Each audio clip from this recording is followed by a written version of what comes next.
जसं वारकऱ्याची जशी पंढरी विठ्ठल आमची पंढरपूर माऊली आहे, तसं मराठ्याची पंढरी आंतरवली सराठी आहे. आमचे दैवत पांडुरंग मनोजदादा जरांगे पाटील आहेत.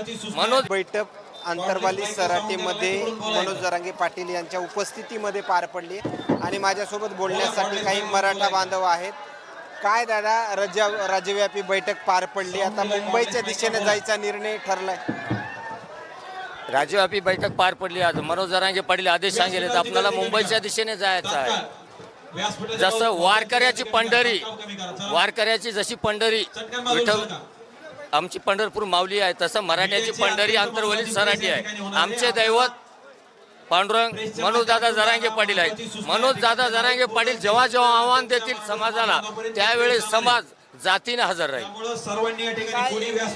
29 तारखेच्या अगोदर सरकारला देखील वेळ आहे. सरकार ज्या काही मागण्या आहेत ते मान्य करेल असं वाटतं. जर सरकारनं मागण्या मान्य नाही केल्या, त्यांना मराठ्याचं रौद्र रूप बघायला भेटल.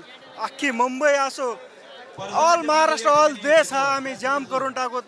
मायबाप सरकारला एकच मागणी आहे, पाटील जे म्हणतात त्यांच्या मागण्या पूर्ण करा.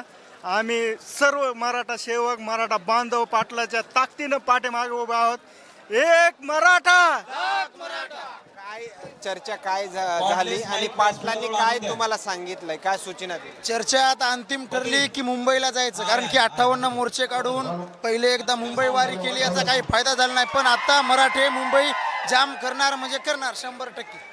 धन्यवाद. खरं पाहिलं तर मोठ्या प्रमाणामध्ये मराठा बांधव आलेले आहेत आणि थेट आपण पाहू शकतो मनोज जरांगे पाटील देखील या ठिकाणी आलेले आहेत. मात्र आणखीन काही अपडेट्स या ठिकाणाहून मिळतील का हे पाहणं तेवढंच महत्त्वाचं ठरणार आहे. कॅमेरामॅन सोबत सूर्य न्यूज मीडिया, आंतरवाली.